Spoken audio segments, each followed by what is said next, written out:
So Rajamouli గారే కాదు, ఒకసారి మనం చూసుకుందాం. సంవత్సర కాలం కిందట చాలా విమర్శలకు గురైన నేను, చాలా విమర్శలకు గురైన దశమహావిద్యల అమ్మవార్లు ఈ మధ్యకాలంలో తీసుకుంటే తమ్ముడు అనే సినిమాలో బగళాముఖి అనేటువంటి రూపాన్ని విశ్లేషిస్తూ ఒక గ్రామాన్ని పూర్తిగా చూపించి ఆ సినిమాలో ప్రయోగం చేసినారు.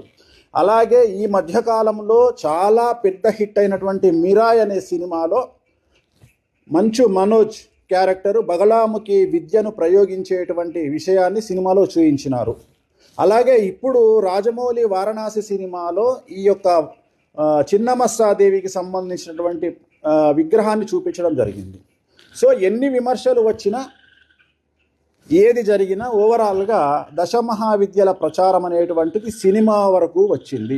ఒక సినిమాలో, ఒక చిత్రములో వాటికి సంబంధించి అమ్మవార్లకు సంబంధించినటువంటి విషయాలను జనాలను తెలియచేయడానికి దర్శకులు, ప్రొడ్యూసర్లు సుముఖంగా ఉంటూ అమ్మవార్ల యొక్క ప్రచారాన్ని ఈ లెవెల్కి తీసుకొచ్చినారు. చాలా సంతోషము.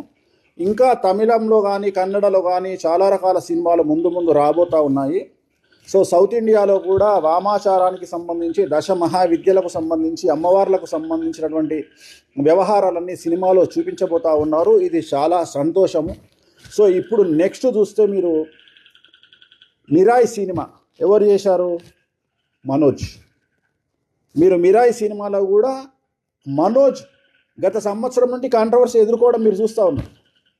మీరు అబ్జర్వ్ చేయండి. అంటే ఎవరైతే ఇటువైపు వస్తారో వాళ్ళు కాంట్రవర్సీని ఎదుర్కొంటారు, సహజం. కానీ వాళ్ళ లెవెల్ పెరుగుతుంది. గుర్తుంచుకోండి, 0లో ఉండేవాడు ఈ కాంట్రవర్సీస్ వల్ల 100కు వెళ్తాడు. సో ఎవ్వరు ఏమీ చేయలేరు. అంటే ఈ తంత్ర మార్గము, వామాచారము, దశమహావిద్యలు, చిన్నమస్త లేదా బగళాముఖి వీటిని తీసుకునే వాళ్ళు ఎవరైనా సరే వాళ్ళ లెవెల్ పెరుగుతుంది. మీరు అబ్జర్వ్ చేయండి. మిరాయ్ సినిమాలో బగళాముఖి చెడు ప్రయోగాన్ని నిర్వహించింది ఎవరు?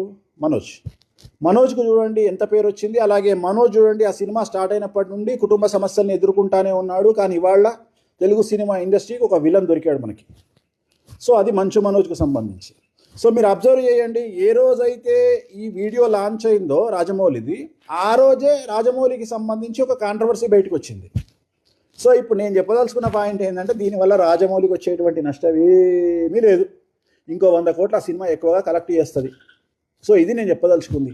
అందుకని అలాంటి వారి జోలికి, సో రాహు ఉచ్చ ఉన్నవాళ్ళు కానీ, ఈ వామాచార మార్గంలో బగళాముఖి, చిన్నమస్తా దేవతను పూజించే వాళ్ళ జోలికి కానీ, అమ్మవార్ల జోలికి కానీ వెళ్ళవలసిన పని లేదు. అలాగే ఇలాంటి వారిని మనం కొనియాడాలి. ఎందుకంటే వాళ్ళ సినిమా ద్వారా చాలామందికి, జనాలకి చరిత్ర తెలియజేస్తున్నారు. కాబట్టి ఖచ్చితంగా అమ్మవారి యొక్క ఆశీస్సులు రాజమౌళి గారికి ఉండాలని కోరుకుంటూ, మహేష్ బాబు గారికి ఉండాలని కోరుకుంటూ, కామాఖ్యాదేవియే నమః.